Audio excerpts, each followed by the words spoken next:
Mic is mute. Sorry sorry, mic mute था। मैंने इतना सारा भाषण दिया, चलो माइक ही नहीं था। चलो म्यूट जेट ऑन।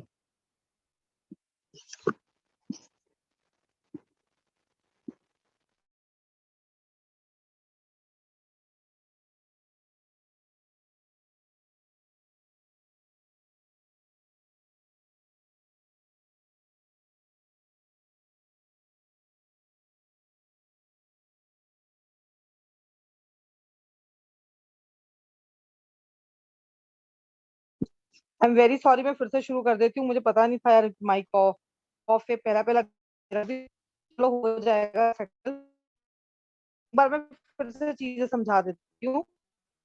पता है तुम्हें, रिएक्शन था 12th बोर्ड के चैप्टर जो है आपके बेस है ना, 12th बोर्ड होता है। अगर आप रिएक्शन इंटरमीडिएट नहीं पढ़ते हैं तो ऐसा नहीं है कि आप एनसीईआरटी पढ़ नहीं सकते हैं, तब भी आप एनसीईआरटी पढ़ेंगे, but there will be a difference. अगर आप रिएक्शन इंटरमीडिएट पढ़ने के बाद आप एनसीईआरटी रीड करते हैं तो जानते हैं हम तब आपको क्या फायदा मिलेगा। तब आपको रिएक्शन रटनी नहीं पड़ेगी, आपको रिएक्शन समझ में आएगी, लैंग्वेज समझ में आएगी कि क्यों ये प्रोडक्ट बना, क्यों इसने इस पर अटैक किया, क्या मैकेनिज्म हुआ, वो पूरी जो बोलते हैं ना स्ट्रैटेजी, वो पूरा जो उनका काम करती है मैकेनिज्म उनकी, कौन किस पर क्यों कैसे किन हालातों में अटैक कर रहा है, वो सारी चीजें आपको समझ में आएगी। और अगर आप रिएक्शन इंटरमीडिएट नहीं पढ़ते हैं, आप सीधा चैप्टर शुरू कर देते हैं हेलोजन डेरिवेटिव्स या हाइड्रोकार्बन, या जैसे बच्चे कई बार, अगर आप सीधा वो चैप्टर्स को जो है पढ़ते हैं तो एक बहुत बड़ा ड्रॉबैक ये रहेगा कि आपको रिएक्शन रटनी पड़ेगी, याद करनी पड़ेगी। जैसे कि हम संस्कृत लर्न करते हैं, सोशल लर्न करते हैं, जैसे कि हम अपने क्या कहते हैं फ्रेंच लैंग्वेज आपको कैसे लर्न करनी पड़ती है, कभी कभी काम पड़ता है तो कि भाई लर्न कर लो, ऐसा होता है, वैसे लर्न करनी पड़ेगी। आगे पीछे का कुछ भी नहीं पता, क्यों कहाँ कब कैसे क्यों किसने इसके साथ क्यों प्रोडक्ट बनाया, अगर हम रिएजेंट चेंज कर दे तो क्या होगा, ये सारी चीजें नहीं पता चलेगी आपको। समझ रहे हैं आप मेरी बात? अगर आप चाहते हैं कि आपको हर चीज का नॉलेज हो, हर चीज अच्छे से समझ में आए, तो उसका तो एक ही तरीका, आप रिएक्शन इंटरमीडिएट को बहुत अच्छे से पढ़ लीजिए। बिलीव मी, आगे रिएक्शन के प्रोडक्ट आप खुद ही बना लेंगे, आपको कुछ जरूरत ही नहीं है, आपको कोई याद करने की जरूरत नहीं है कि यार इस रिएक्शन का क्या प्रोडक्ट बनता है, वो रटना नहीं पड़ेगा। आपके पास रिएजेंट है, आपके पास सबस्ट्रेट है, आप खुद ही अटैक करा के खुद ही प्रोडक्ट बना लेंगे। इसी पॉइंट ऑफ व्यू से रिएक्शन इंटरमीडिएट बहुत ज्यादा इंपॉर्टेंट चैप्टर है। 12th बोर्ड में मैंने बोला कोई दिक्कत नहीं आएगी, लेकिन मैंने एक बात क्लियर बोल दूं, मैं आपको जेई एडवांस और जेई मेन के अगर आप क्वेश्चन करना चाहते हैं, आपको रिएक्शन इंटरमीडिएट बहुत अच्छे से आना चाहिए। रिएक्शन इंटरमीडिएट किसी बुक में चैप्टर नहीं मिलता है। मैंने क्या कर रखा है, मैंने कुछ रिएक्शंस, कुछ इंपॉर्टेंट रिएक्शंस, करीब करीब आप मान के चले 80 से 100 रिएक्शन है ऑर्गेनिक केमिस्ट्री के, कुछ इंपॉर्टेंट रिएक्शंस है, उनको मैंने सम अप कर दिया इस चैप्टर में। और वो इंपॉर्टेंट है इसलिए उनको मैकेनिज्म के साथ मैं आपको प्रैक्टिस करा दूंगी। फिर जब हम चैप्टर वाइज पढ़ेंगे तो हम फिर से वो रिएक्शन पढ़ते हैं, जब हम चैप्टर वाइज पढ़ते हैं बेटा तो हम फिर से वो रिएक्शन पढ़ते हैं। लेकिन जब हम चैप्टर वाइज पढ़ते हैं और तब हम,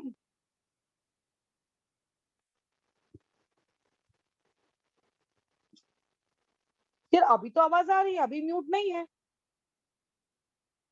अभी जिन लोगों को आवाज नहीं आ रही भैया खुद की दिक्कत है। आई एम 100% श्योर, अभी मेरी तरफ से कोई दिक्कत नहीं है।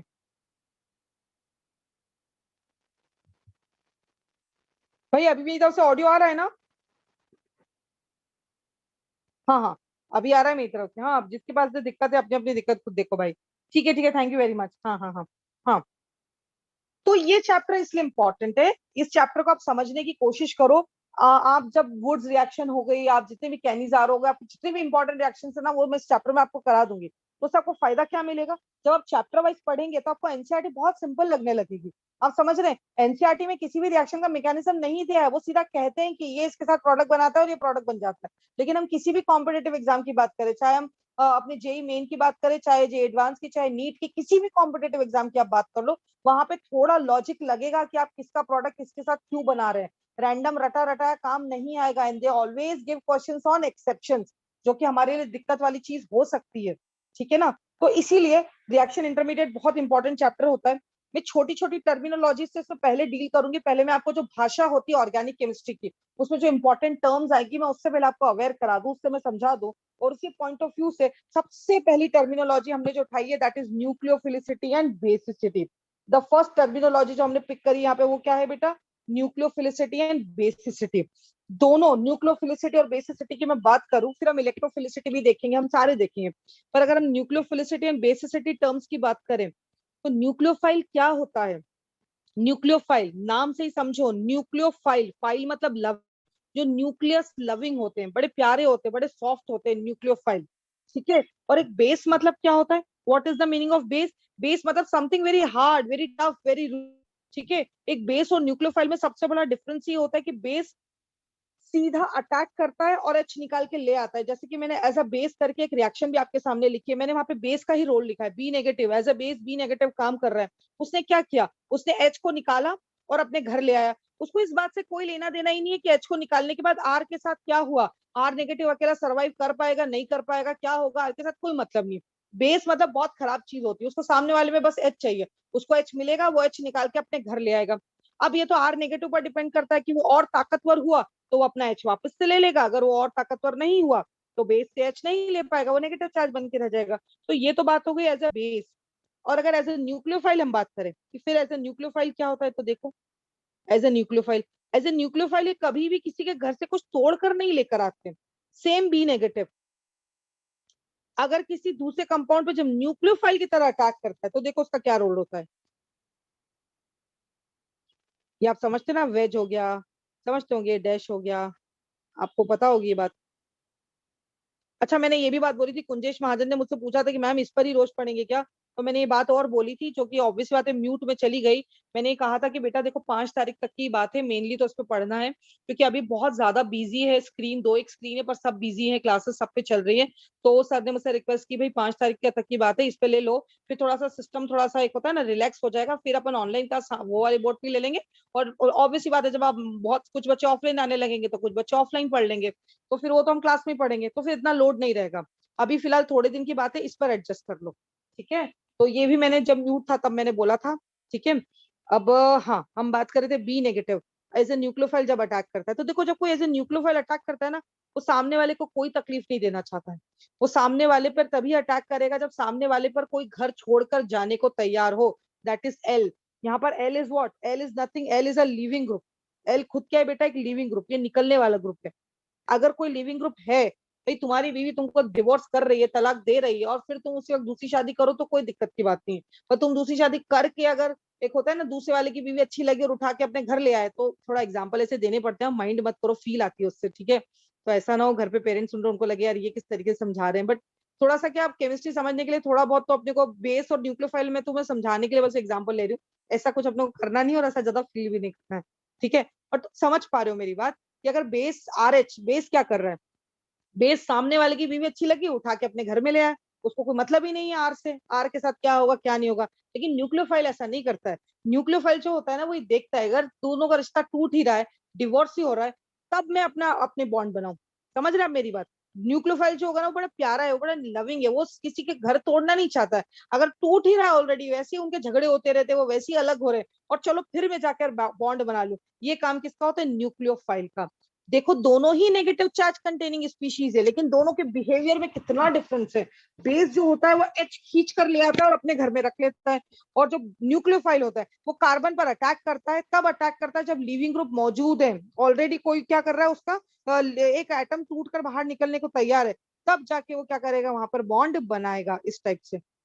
समझ रहे हैं आप मेरी बात को? ये किसका बिहेवियर हो गया? ये न्यूक्लियोफाइल का बिहेवियर होगा। मैंने आपको पहले ही कहा था कि दोनों ही नेगेटिव चार्ज कंटेनिंग स्पीशीज है। Negative charge containing atom behave both as a base and a nucleophile, but still दोनों के बिहेवियर में बहुत ज्यादा डिफरेंस है। तो पहले इतना लिख लो, फिर हम एक एक करके पॉइंट्स लिखते हैं दोनों के बिहेवियर को लेकर। मैं डिफरेंस से समझाती हूँ कैसे दोनों अलग अलग है। पहला point, when when negative charge containing atom or group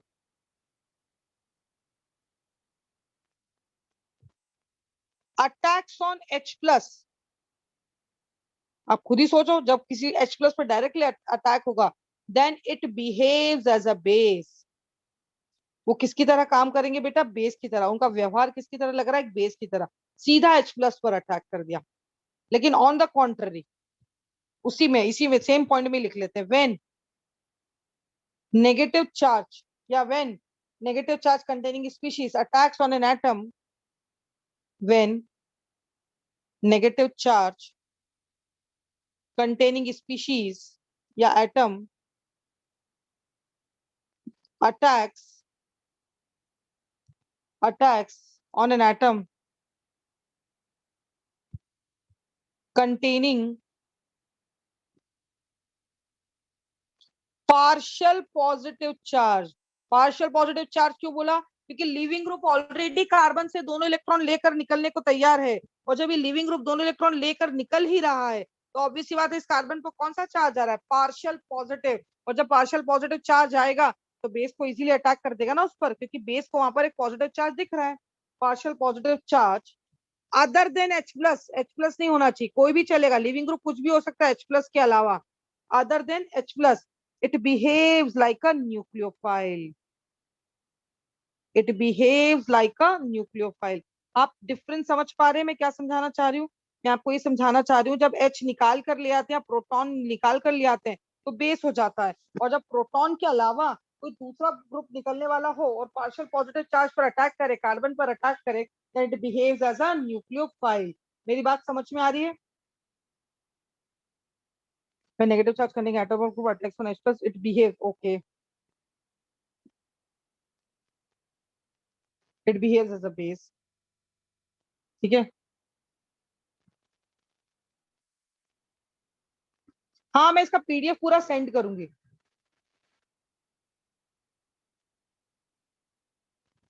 भाई ऐसे कोई निकलता है ऐसे? यार तुम कैसी बात कर रहे हो? ऐसे थोड़ी होता है कि आज झगड़ा हुआ कि भाई तू तेरे में मेरे और बस घर के बाहर और खत्म। भाई धीरे धीरे प्रोसेस होती है ना। अगर कार्बन और लिविंग ग्रुप में भी अगर बॉन्ड टूट रही है, मान लो ये कार्बन है ये लिविंग ग्रुप है, बॉन्ड टूट रही है तो ऐसे थोड़ी होता सीधी टूट गई, धीरे धीरे टूटती है ना भाई, इलेक्ट्रॉन डेंसिटी इधर शिफ्ट होती है। इस पर पार्शियल नेगेटिव कैरेक्टर आएगा, इस पर पार्शियल पॉजिटिव आएगा, बेस को लगेगा मौका अच्छा है वो इधर अटैक करेगा तो ये और जल्दी बाहर हो जाएगा। भाई फील करके देखो ना, कार्बन लिविंग ग्रुप की बॉन्ड टूट रही है, टूटती मतलब लिविंग ग्रुप गायब थोड़ी हो जाएगा कि एकदम से बिल्कुल जादू छुमंतर हट गया। वही है, धीरे धीरे बॉन्ड टूट रही है, गायब हो रहा है, धीरे धीरे जा रहा है उससे दूर। जैसे धीरे धीरे उससे दूर जाता जाएगा उसी वक्त बी नेगेटिव आकर उस पर अटैक कर देगा, उसका नहीं रहा है अटैक, तो इसके अटैक करने से और क्या होगा, इसका ध्यान ज्यादा इधर जाएगा और बॉन्ड कमजोर हो जाएगी और जल्दी टूट जाएगी। ऐसा होता है, कोई भी चीज ऐसी नहीं होती बस मन किया और बस तू में तेरे में मेरे। भाई रिश्ते भी टूटते हैं तो भाई टाइम लगता है, प्रोसेस होती है, उससे रिलेशनशिप टूटते हैं, एकदम थोड़ी होता है। ठीक है क्या ये वाली बात? सिंबल्स ऑन कार्बन, वेज का कंसेप्ट बेटा आपको आता होगा, और नहीं आता है तो फिर वेट करो। ये वेज होता है भाई, ये तो पता होता है हर बच्चे को, दिस इज वेज। यार बेसिक बेसिक आइडिया तो होगा, मैं ये नहीं बोल रही हूँ कि आपको पूरी आते ही होगी एकदम, बट डैश होता है, याद नहीं है? 3D ये तो नॉमेनक्लेचर में बताया था मैंने, हटो अलग। This is in the nomenclature, veg dash का कंसेप्ट तो कोई पूछ ही नहीं सकता है मुझे। ये कैटलिस्ट न्यूक्लियोफाइल मत मतलब प्लीज आप लोग डाउट मत पूछा करो बेटा, क्या पूछ रहे हो आप लोग? न्यूक्लियोफाइल कैटलिस्ट की तरह क्यों काम करेगा? कैटलिस्ट रिएक्शन में पार्टिसिपेट नहीं करते हैं, प्रोडक्ट नहीं बनाते हैं, न्यूक्लियोफाइल या प्रोडक्ट बना रहा है, और आप कह रहे हो न्यूक्लियोफाइल कैटलिस्ट की तरह काम कर रहा है। आर्श जैन, दिख रहा है तुम्हें वहां पे प्रोडक्ट बन रहा है बेटा? वो प्रोडक्ट बना रहा है वहां पे, तो प्रोडक्ट बना रहा है तो फिर कैटलिस्ट कैसे होगा?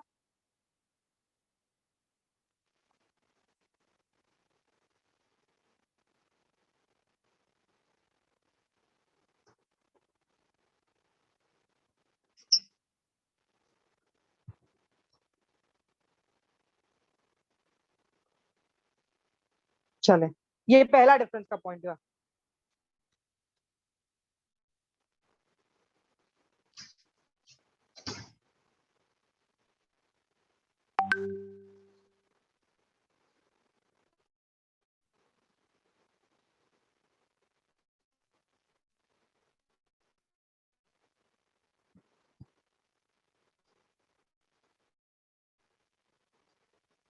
बिल लिख लो तो अच्छा है, मैं टाइम भी देती जा रही हूँ, आप बाद में कब तक लिखते रहोगे? थोड़ा बहुत कुछ छूट जाएगा तो पीडीएफ प्रोवाइड कर दूंगी, पर आप बात के भरोसे मत रहो।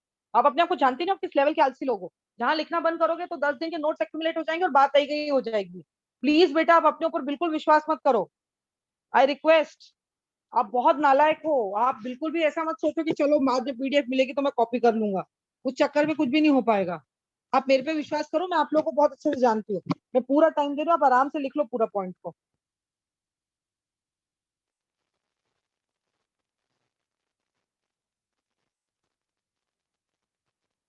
ये लो, कम पढ़ो पर पूरा सही पढ़ो, अच्छे से पढ़ो। अरे यार अक्षर चांडक, प्लस एल भी होता है माइनस न्यूक्लियोफाइल। न्यूक्लियोफाइल में क्यों प्लस एल होगा, वो लिविंग ग्रुप है एल बेटा। न्यूक्लियोफाइल तो पी नेगेटिव है, ये न्यूक्लियोफाइल है। देखो ये न्यूक्लियोफाइल है बेटा, negative charge containing species nucleophile है ना। इधर ये बेस है।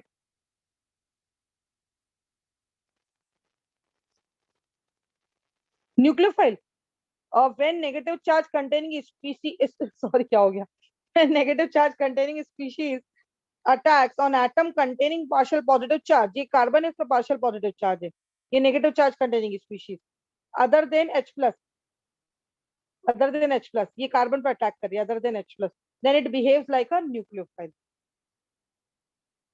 ठीक है।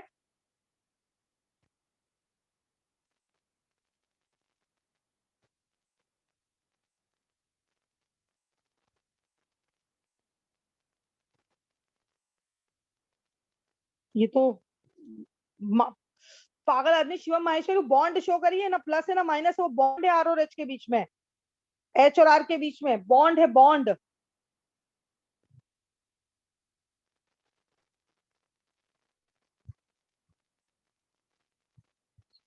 हाँ एल लिविंग ग्रुप होगा। अक्षर जैन मत पूछो बेटा ऐसे डाउट, अभी आते हैं, अभी तो बहुत बेसिक लेवल पे पढ़ रहे हैं। मतलब मैं तो तुम्हें वन डिजिट का एडिशन सिखा रही हूँ और तुम मुझसे पता नहीं क्या वैदिक मैथमेटिक्स का मल्टीप्लीकेशन पूछ रहे हो, वैसी बात होगी ये तो। इतना इतना इतना ज्यादा मत पूछो, अब इतना मत सोचो, चलिए आगे बढ़े बेटा थ्योरी में। अभी तो एक ही डिफरेंस लिखा है, अगला डिफरेंस लिखते हैं। अब देखो, basicity is always measured by equilibrium. Basicity is always measured by equilibrium constant, वो मैंने बोला था ना इक्विलिब्रियम के क्यू, के E Q, equilibrium constant of acid base reaction.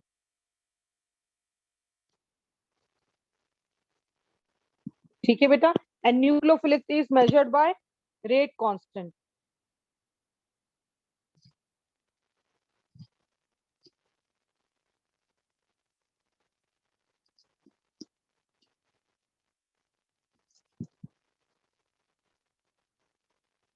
Nucleophilicity is measured by rate constant के, सिंपल के से मेजर करते हैं,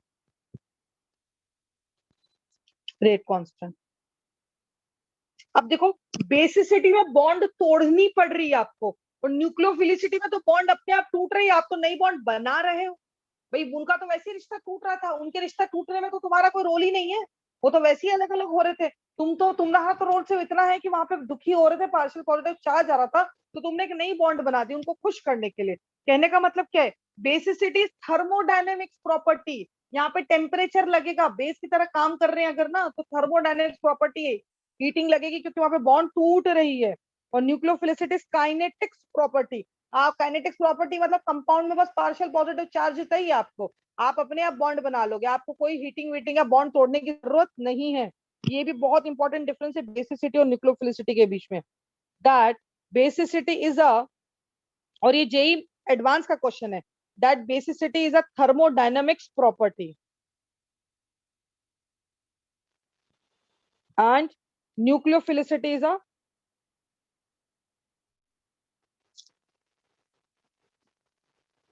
काइनेटिक्स प्रॉपर्टी।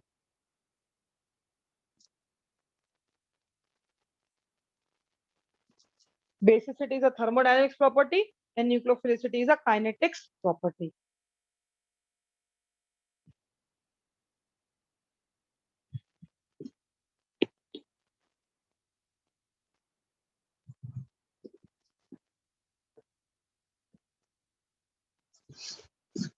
ठीक है बेटा, ये वाली बात।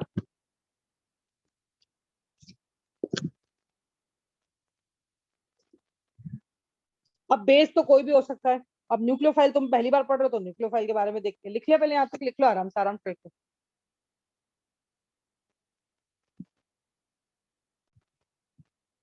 हाँ आदित्य खेमात, मैंने भी वैदिक मैथ्स पढ़ा है, ट्रिक्स होती है उसमें।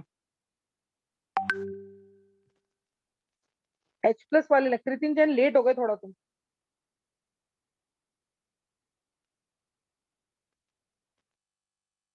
हाँ अग्रता जी मैं वेट कर रही हूँ, मुझे कोई जल्दी नहीं, आप लिख लें आराम से।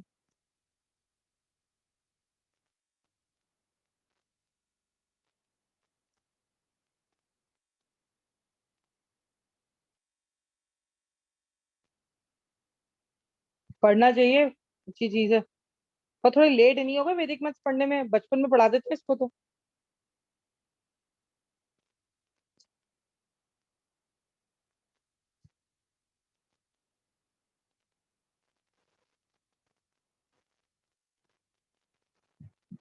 हाँ वही, आदित्य क्या मत छोटी क्लास में पढ़ लेते हैं, 6th 7th में। रिदम जैन भेज तो मैं दूंगी व्हाट्सएप पे पीडीएफ, मुझे कोई इशू नहीं है, लेकिन आप प्रॉब्लम को समझें।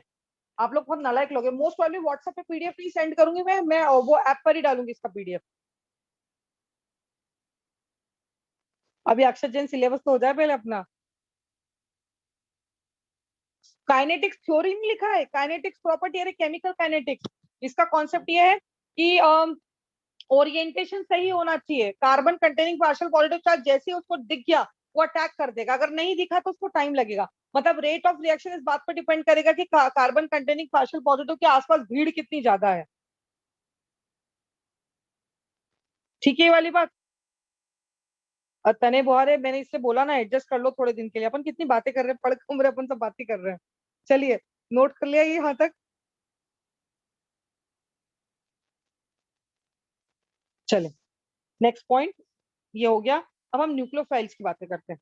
देखो बेस तो सभी को पता है क्या होता है, लेट्स टॉक अबाउट न्यूक्लियोफाइल्स, है ना। न्यूक्लियोफाइल्स क्या होते हैं पहले लिखते हैं अपन। अभी मैंने बताया था नेगेटिव चार्ज कंटेनिंग स्पीशीज। और नेगेटिव चार्ज कंटेनिंग स्पीशीज कैसी होती है? इलेक्ट्रॉन रिच होती है, इलेक्ट्रॉन डेफिशिएंट होती है, इतना तो तुम समझते हो।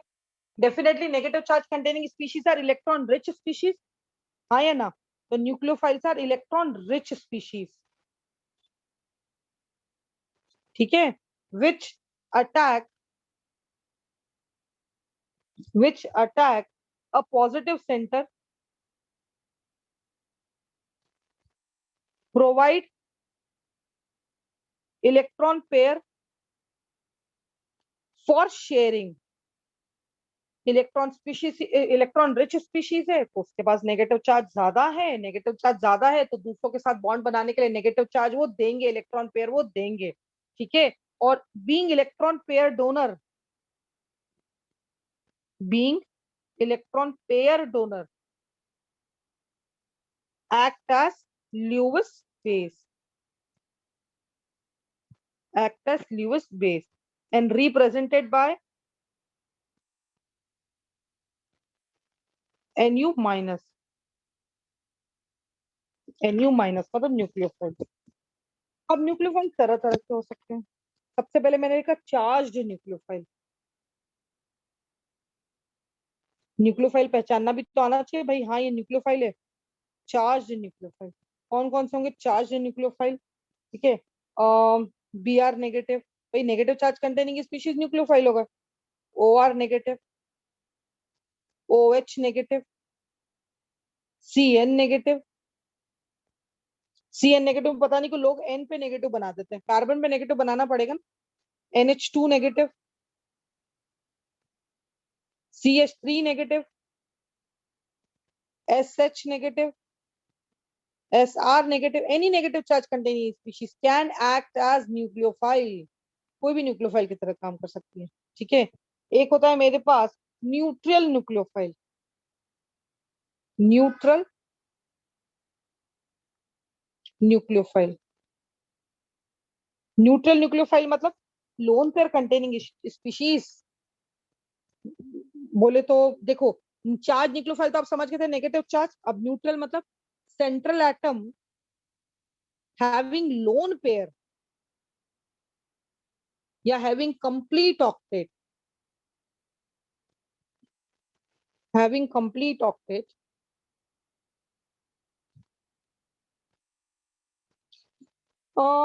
has at least one lone pair, has at least one lone pair, ठीक है। अब क्या बोलेंगे इसको हम? Have at least one lone pair.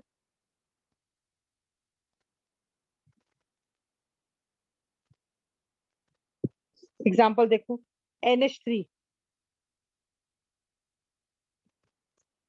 RNH2, R3N, ROH, देखो any lone pair containing species can act as nucleophile. HOH, ROR, RSH sulphur में lone pair होती है. H2S सल्फर में फिर से लोन पेयर होती है. अल्कीन्स में लोन पेयर तो नहीं होती है. अल्काइंस लेकिन पाई बॉन्ड होती है. ऑक्टेट कंप्लीट होता है और बॉन्ड्स कैसी होती है? पाई बॉन्ड्स होती है. वो भी किसकी तरह काम कर सकती है? न्यूक्लियोफाइल की तरह. बेंजीन, पायरोल, पिरिडिन, इन सब के स्ट्रक्चर नोमेनक्लेचर के नोट्स में आपको मिल जाएंगे अगर आप भूल गए हो कि पायरोल क्या होता है, पिरिडिन क्या होता है. ठीक है, ये सब लोन पे आपको नोमेनक्लेचर में मिल जाएंगे.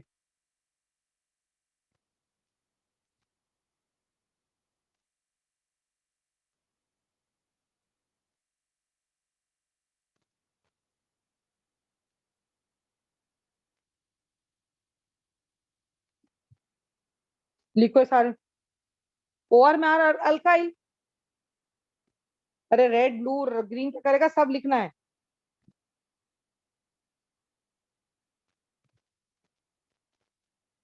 नहीं होते ना न्यूक्लियोफाइल स्टेबल अमीशी जी. स्टेबल क्यों होंगे न्यूक्लियोफाइल? उनकी टेंडेंसी होती है दूसरों पर, एक्स्ट्रा इलेक्ट्रॉन डेंसिटी है.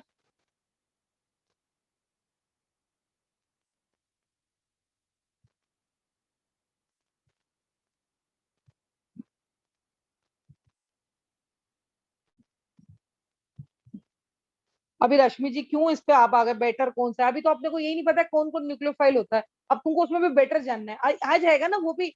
विश्वास रखो मेरे पे, तुम्हारे सब सवाल सॉल्व हो जाएंगे. बेटर नॉन बेटर भी बता दूंगी मैं तुम्हें. ठीक है, न्यूक्लियोफिलिसिटी भी कंपेयर करेंगे, सब करेंगे बेटा.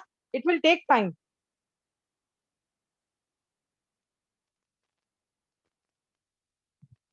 लो भाई, कुछ भी कर लो तुमको दिक्कत हो जाती है. जूम इन कर दो, जूम आउट कर दो. लुइस बेस की प्रॉपर्टी क्या होती है? इसलिए मैथ्यू, जो इलेक्ट्रॉन डोनर होते हैं उनको लुइस बेस बोलते हैं. पहले मैंने सोचा डाटू, फिर मैंने सोचा क्या बोलूं, छोड़ो बता ही देता हूँ. लुइस एसिड लुइस बेस, मैंने जीओसी में अभी तो बताई थी तुम्हें. लुइस एसिड लुइस बेस की तरह कौन काम करते हैं?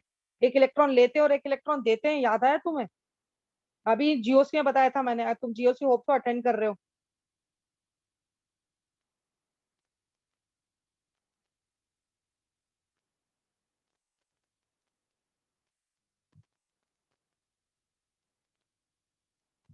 अच्छा, तुम भी जूम इन जूम आउट कर सकते हो, तो फिर मुझसे क्यों टाइम पास करवाते हो जूम इन जूम आउट करवा के? मुझे ज्यादा पता नहीं है तो मुझे ना बेवकूफ मत बनाया करो. लो, आकाश साहू शुरू हुआ नहीं अभी, और कितने दिन में शुरू हो जाएगा. मैं तुम व्हाट्सअप मत क्या करो तुम लोग. बहुत व्हाट्सअप करते हैं बच्चे. चलिए, ये हो गया चार्ज न्यूक्लियोफाइल, न्यूट्रल न्यूक्लियोफाइल.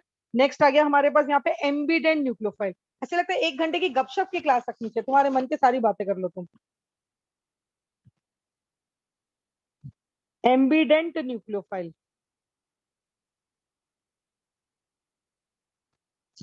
ठीक है, अभी एम्बीडेंट मतलब क्या होते हैं? एम्बीडेंट न्यूक्लियोफाइल, ये पूछा जाता है बेटा कई बार कि ये एम्बीडेंट न्यूक्लियोफाइल है क्या? ये वो न्यूक्लियोफाइल है जिसमें लोन पेयर भी होती है एज ए न्यूक्लियोफाइल की तरह काम करने के लिए, और नेगेटिव चार्ज भी होता है एज ए न्यूक्लियोफाइल की तरह काम करने के लिए. उसको हम एम्बीडेंट न्यूक्लियोफाइल बोलते हैं. पहले डेफिनेशन लिख दो, फिर एग्जांपल से बताती हूँ. Species having two nucleophilic centre.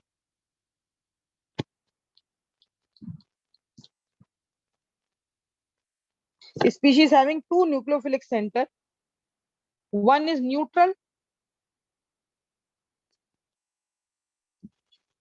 and other is charged, behaves as ambident nucleophile.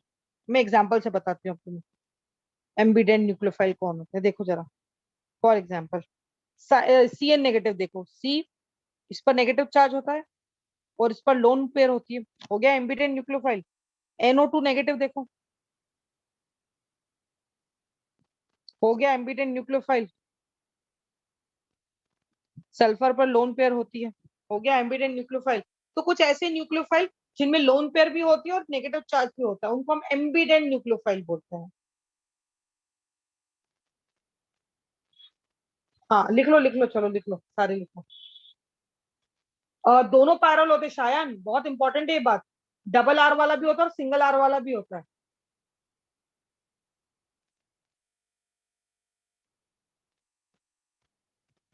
होते हैं ना, एफ नेगेटिव सीएल नेगेटिव, पर वो इतने ज्यादा स्टेबल होते हैं, बहुत कम रिएक्शन में, किसी न के बराबर रिएक्शन में न्यूक्लियोफाइल का काम करेंगे, इसलिए मैं उसमें ज्यादा दिमाग नहीं लगाती।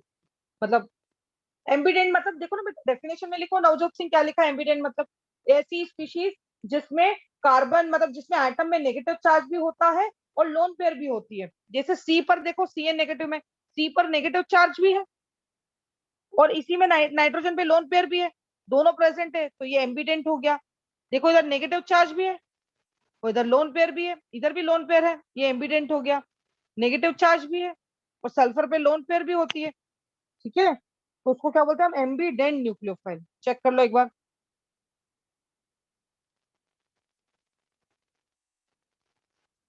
एशले देखो चेक करो एक बार, समझ में आई, नवजोत समझ में आई ये बात, जिनमें नेगेटिव चार्ज भी होती है और लोन पेयर भी होती है बेटा।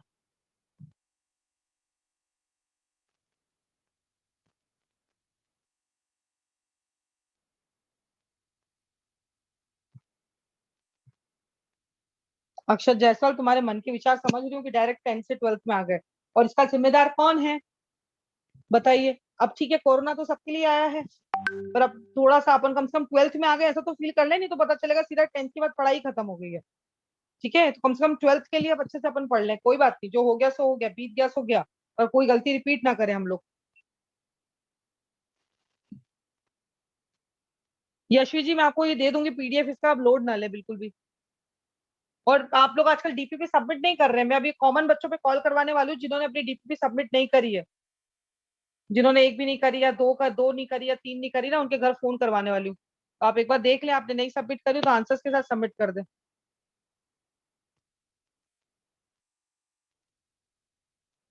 और ये तुम्हारा जो भी सबमिशन है ना, ये जब तुम्हारे पेरेंट्स आएंगे ना पीटीएम पे, तो ये जरूर दिखाने वाली हूँ मैं कि तुम्हारे काम देखो कैसे हैं, लेट सबमिट किया, टाइमली सबमिट किया, सब आने वाला है ये।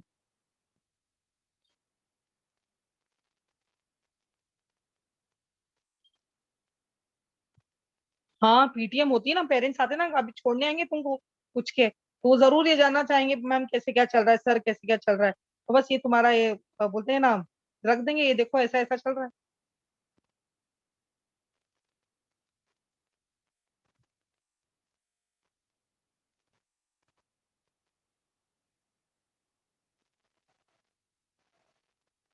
एक बार चेक कर लो, शायद अपलोड हो गए, आज मैंने सारे अपलोड किए चिन्मय शुक्ला, चेक कर लो कभी कोई गलती तो नहीं है, तुम क्या देख रहे हो, क्या सोच रहे हो।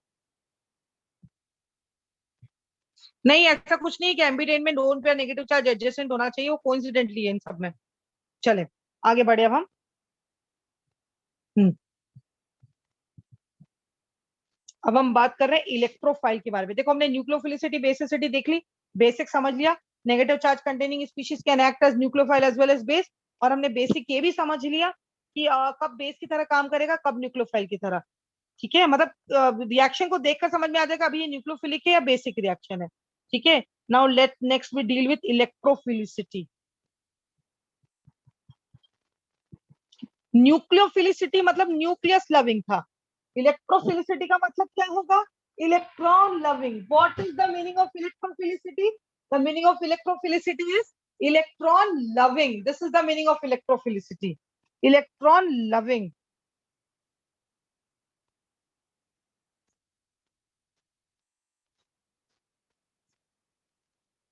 ठीक है, इलेक्ट्रॉन लविंग। ठीक, अब ध्यान से शांति से मेरी बात सुनो। जो इलेक्ट्रोफाइल्स होते हैं, ठीक है, वो क्या करते हैं, वो रिएक्शन में इलेक्ट्रॉन, देखो इलेक्ट्रोफाइल इलेक्ट्रॉन की चाहत होती है उनको, कहीं से भी उनको दो इलेक्ट्रॉन मिल जाए, बस उनकी यही तमन्ना होती है कि रिएक्शन ऐसी हो कि हमको दो इलेक्ट्रॉन मिल जाए। हमें किसकी चाहत है, इलेक्ट्रॉन की चाहत है। बाइफर्केशन करो नेम का, इलेक्ट्रोफाइल मतलब लविंग, इलेक्ट्रोफाइल, तो बेसिकली क्या बोलेंगे, electrophiles are reagent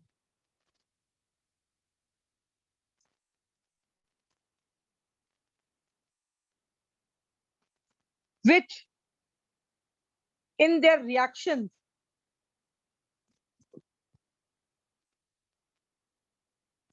seek the extra electron वो ऐसी रिएक्शन चाहते हैं जिसमें उनको इलेक्ट्रॉन मिल जाए, उनको कहीं ना कहीं से इलेक्ट्रॉन मिल जाए, उससे उनका वैलेंस शेल क्या हो जाएगा, स्टेबल। जैसे कि एज ए इलेक्ट्रो, मैं एक डेफिनेशन लिखने के लिए एक एग्जांपल से बताती हूँ, थोड़ी फील आ जाएगी आपको। एज ए इलेक्ट्रोफाइल देखो,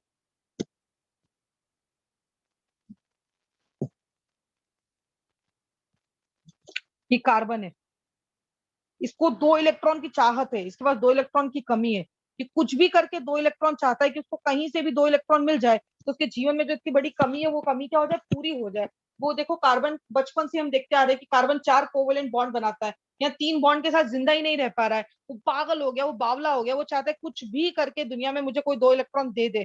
तो ये कार्बन किस पर अटैक कर देगा, इस लोन पेयर पर, किसके लिए, इसकी इलेक्ट्रॉन पेयर के लिए।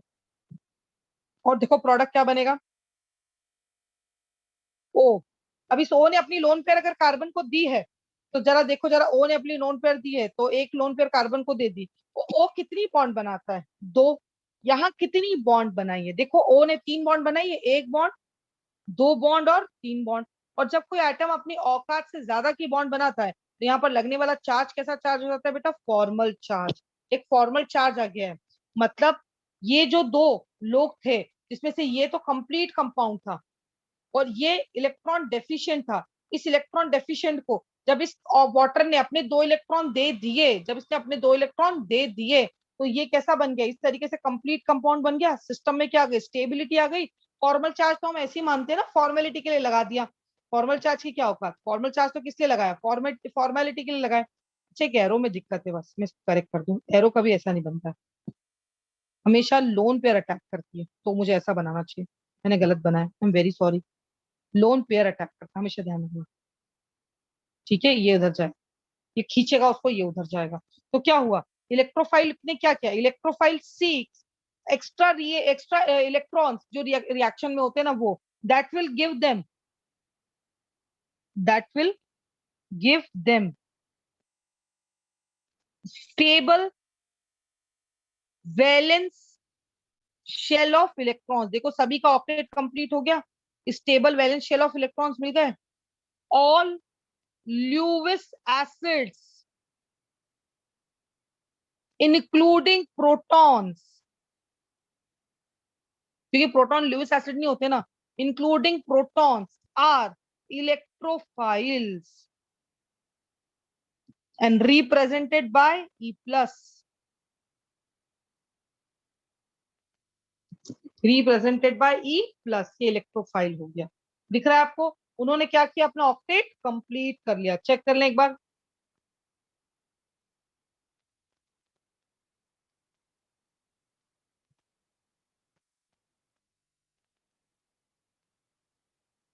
मीशी जी, सॉल्यूशन सबमिट करने की डेट होती है, उसके बाद अगर आप डीपीपी सबमिट करेंगे तो पता चल जाएगा ना कि आपने चीटिंग करी है, आपने टाइमली सबमिट नहीं करी है। ठीक है ना, ऐप पर टाइम से काम चलता है, तो चिंता की कोई बात ही नहीं है, पता चल जाएगा आपने कब डीपीपी सबमिट करी है।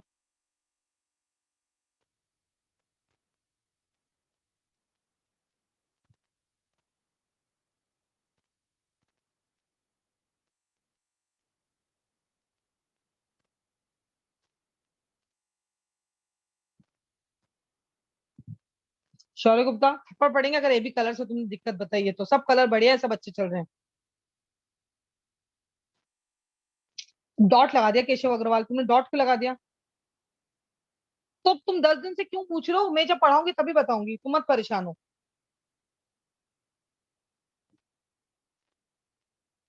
मैम घर पर ही बन गई पीटीएम, मम्मी ने आपकी बात सुन ली, ओ आई एम वेरी सॉरी। अब तुम भी तो चिल्ला चिल्ला के अब घर वालों के बीच में बैठ जाते हो, अब अपन दोनों के बीच में तो बात चलेगी ना, अब क्या कर सकते हैं अब। मानस शर्मा, अब टाइम टू टाइम काम करोगे, अब दिक्कत नहीं होगी तुम्हें। रीएजेंट राघव पहाड़ी आएगा, मैं रीएजेंट सबस्ट्रेट सबका मतलब बताऊंगी, बस 2 मिनट रुक जाओ। ठीक है, 2 मिनट तो नहीं, हाँ 2 मिनट रुक जाओ, बस 2 मिनट भी नहीं, 2-4 मिनट रुकना पड़ेगा, क्योंकि इसके बाद फिर मैं पहले polar protic polar aprotic word समझाऊंगी, उसके बाद फिर रिएजेंट सबस्ट्रेट प्रोडक्ट इनका मतलब समझाऊंगी। ठीक है, अभी आपने यहां तक लिख लिया, लेट्स मूव फर्दर। अब सबसे पहले हम देखते हैं चार्ज्ड इलेक्ट्रोफाइल क्या होता है। Let's talk about charged electrophile.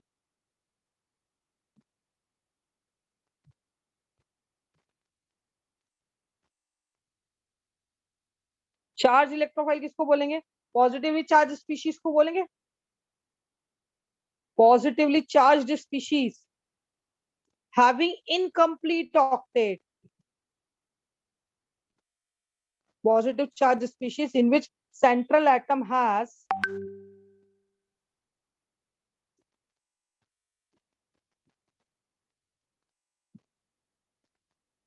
incomplete octet. देखो बेटा कैसे होते हैं, H पॉजिटिव ले लो, X पॉजिटिव ले लो, R पॉजिटिव ले लो, NO2 पॉजिटिव बहुत अच्छा इलेक्ट्रोफाइल होता है। देखो इलेक्ट्रोफाइल अच्छा मतलब क्या होता है, जो इलेक्ट्रॉन के लिए पागल हो, कुछ भी करके इलेक्ट्रॉन ले लो, उसको अच्छा इलेक्ट्रोफाइल बोलेंगे ना, जो अपना काम अच्छे से करे। तो नाइट्रोजन इलेक्ट्रॉन नेगेटिव है और उस पर तुम पॉजिटिव चार्ज लगा दोगे, तो उससे अच्छी बात ही क्या हो सकती है, तो सबसे अच्छा इलेक्ट्रोफाइल हो जाएगा। ठीक है, or, this is also very good electrophile, in fact बहुत अच्छी रिएक्शन है ये। अब next point, all cations are charged electrophile.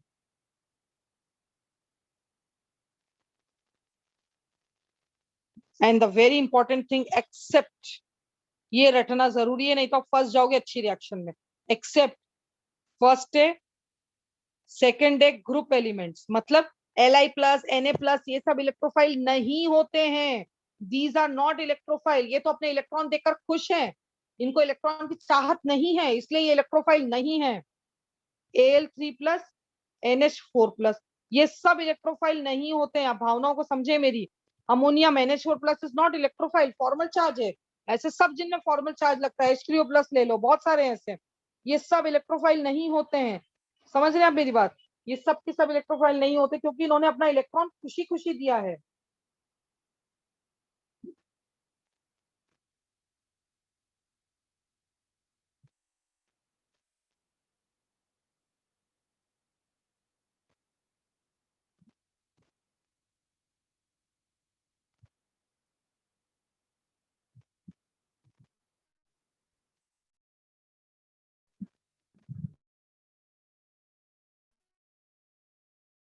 को इलेक्ट्रॉन चाहिए ना आधे।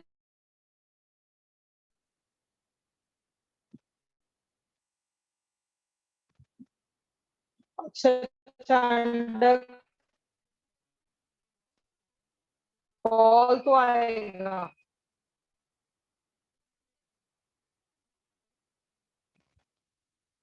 कुछ नहीं कर सकती मैं।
It is called as Recording in neutral progress. Electrophile. ठीक है, कार्बीन, कार्बीन के बारे में आज आप जानते नहीं है, पर आप मेरी तरफ से आज लिख लीजिए बस। कार्बीन का कतई मतलब नहीं वो दो फ्री रेडिकल है, बिल्कुल दो फ्री रेडिकल नहीं, वो एकदम ही अलग स्ट्रक्चर है। पर सिंस आज हम जानते नहीं है, पर लिख तो सकते हैं, क्या दिक्कत है। SnCl4, SiCl4, PCl5, SF6, इन सब में देखो सेंट्रल एटम का ऑक्टेट कंप्लीट नहीं है, इलेक्ट्रॉन डेफिशिएंट है। BeCl2, CO2, CO2 अब बोलेंगे कैसे, अरे कार्बन कार्बन इलेक्ट्रॉन डेफिशिएंट नहीं हो गया, बीच वाला कार्बन दोनों तरफ ऑक्सीजन से अटैच्ड है, तो क्या हो गया, वो इलेक्ट्रॉन डेफिशिएंट स्पीशीज हो गई। समझ रहे हैं आप मेरी बात।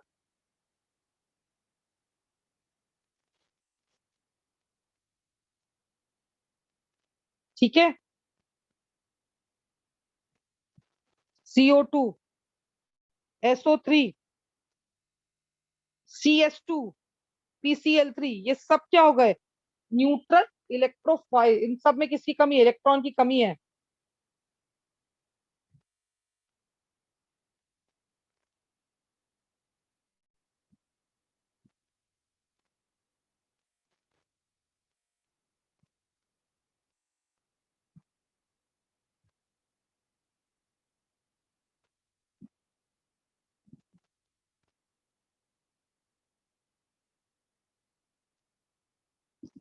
ओह शिट, एक सेकंड, स्क्रीन गई, स्क्रीन गई, स्क्रीन गई, स्क्रीन गई, रुकना 2 मिनट, शेयर कर रही हूँ स्क्रीन।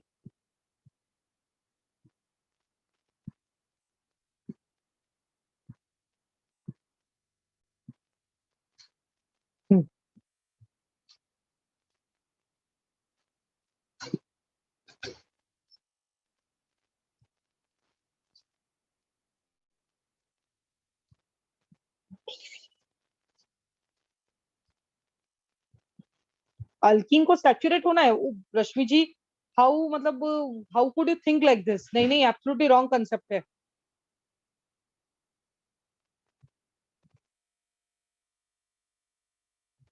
क्या बोल रहे हो तुम?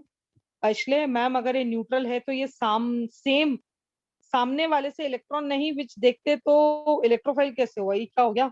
अरे इलेक्ट्रॉन जिनको देखो, इलेक्ट्रोफाइल ल्यूविस एसिड के नाम से हम बोलते हैं जिसको इलेक्ट्रॉन पेयर की चाहत है। नहीं नहीं, नहीं नहीं, सेंट्रल एटम को इलेक्ट्रॉन की चाहत है, दैट्स इट। अभी तुम कार्बन को दो ऑक्सीजन से अटैच कर दोगे तो कार्बन क्या चाहेगा? दो इलेक्ट्रॉन चाहेगा ना। हाइपोवेलेंट कंपाउंड के बारे में प्रियल जी मुझे कोई आइडिया नहीं, मैंने पहली लाइन पढ़ के तुम्हारा क्वेश्चन रिजेक्ट कर दिया। न्यूट्रल इलेक्ट्रोफाइल की डेफिनेशन यार तुम बहुत, देखो इधर, एक तो हाइपो वाइपो मुझसे मत पूछो। देखो कोई कार्बन है, इस पर मैंने 2 ऑक्सीजन लगा दिए, तो ये कार्बन कैसा हो गया? पार्शियल पॉजिटिव चार्ज वाला नहीं हो गया ये पार्शियल नेगेटिव हो गया, ये पार्शियल पॉजिटिव हो गया, ये पार्शियल नेगेटिव हो गया। तब इसको किसकी चाहत हो गई? इस कार्बन को 2 इलेक्ट्रॉन की चाहत हो गई, क्योंकि ये झेल ही नहीं पा रहा है पार्शियल पॉजिटिव चार्ज, चाहता है कैसे भी करके मेरी बॉन्ड बन जाए। समझ रहे हैं आप मेरी बात? तो कोई भी सेंट्रल एटम जिस पर इलेक्ट्रॉन, कोई भी इलेक्ट्रोफाइल हो जाएगा जिस पर आपने क्या लगा दिया? इलेक्ट्रोनेगेटिव ग्रुप लगा दिया, क्योंकि उसको किसकी चाहत हो जाएगी? इलेक्ट्रॉन की। बीएससी में देखो ऑप्टेट ही कंप्लीट नहीं है, 3 H के साथ बॉन्ड बन रही है। ZnCl2, AlX3, इन सब में देखो इलेक्ट्रॉन की चाहत है, उनको एम्प्टी ऑर्बिटल है, सब एम्प्टी ऑर्बिटल कंटेनिंग स्पीशीज को भी इलेक्ट्रोफाइल बोलते हैं। नहीं नहीं, सेंट्रल एटम को फोकस करो ना कुशाग्र मित्तल, सेंट्रल एटम के पास थोड़ी लोन पेयर है, इलेक्ट्रॉन डेफिशिएंट स्पीशीज है वो। ओहो, खतरनाक मयंक प्रसाद, ऐसा कोई है जिसको इलेक्ट्रॉन की चाहत है पर उसको तलाक नहीं मिल रही है? ऐसी ही तो सिचुएशन होती है मयंक प्रसाद, इसीलिए तो हमको सॉल्वेंट रिएजेंट ये सब यूज करने पड़ते हैं। वो फोर्स करते हैं, जब 2 लोग लड़ रहे हैं, तलाक नहीं हो पा रही है, तो कोई तीसरा आता है। समझ रहे? तीसरा किस काम के लिए आता है? उनमें और आग में घी डालने के लिए, कि कोई काम नहीं हो रहा है तो वो जल्दी जल्दी हो जाए, वो दोनों अलग अलग हो जाए, सेपरेट हो जाए। तुम बहुत अच्छे से दिल से सोच रहे हो, एकदम फीलिंग वीलिंग ले रहे हो पूरी। ठीक है, न्यूट्रल की डेफिनेशन ये होती है जिनको इलेक्ट्रॉन की चाहत है। चाहत का मतलब ये नहीं है कि उनको चाहिए। समझ रहे हैं? आप चाहते हैं कि आपकी गर्लफ्रेंड भाई वो आलिया भट्ट बन जाए, इसका मतलब थोड़ी कि आप चाह ही रहे हैं कि कल को आई जाए और बनी जाए। इच्छा है भाई, ठीक है, हुआ तो ठीक, नहीं तो नहीं हुआ तो भी ठीक, तो भी जी रहे। समझ रहे? इलेक्ट्रोफाइल को भी क्या है, इन कंपाउंड्स को भी क्या है, इलेक्ट्रॉन की चाहत है। मिल जाए तो बहुत अच्छी बात है, नहीं मिला तो भी काम चल ही रहा है। आरुष, PCl3 के पास भले लोन पेयर हो, लेकिन फास्फोरस के पास एम्प्टी ऑर्बिटल है बेटा। और अगर एम्प्टी ऑर्बिटल है, समझ रहे हैं आप मेरी बात? और अगर एम्प्टी ऑर्बिटल है, तो एम्प्टी ऑर्बिटल के कारण उसको किसकी चाहत हो गई? इलेक्ट्रॉन की चाहत हो गई। बात को समझो, एम्प्टी ऑर्बिटल होने के कारण उसको किसकी चाहत हो गई? इलेक्ट्रॉन पेयर की चाहत हो गई। पाई बॉन्ड इलेक्ट्रॉन डेफिशिएंट होता है? मैंने कब बोला पाई बॉन्ड इलेक्ट्रॉन डेफिशिएंट होता है? जिन एटम के बीच में पाई बॉन्ड होती है ना, उनमें इलेक्ट्रॉन डेफिशिएंसी आ जाती है, ऐसा बोलेंगे हम। या वो इलेक्ट्रोनेगेटिव हो जाते हैं, उनको इलेक्ट्रॉन की चाहत हो जाती है, इसीलिए वो इलेक्ट्रोफाइल हो जाते हैं।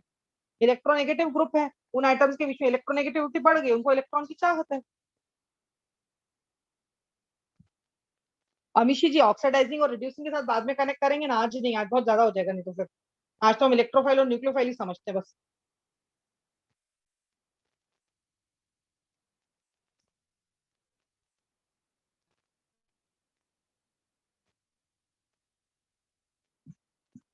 इलेक्ट्रॉन डेफिशिएंट से ज्यादा स्टेबल होते हैं इलेक्ट्रोफाइल, इलेक्ट्रॉन डेफिशिएंट का मतलब ही हो गया इलेक्ट्रोफाइल।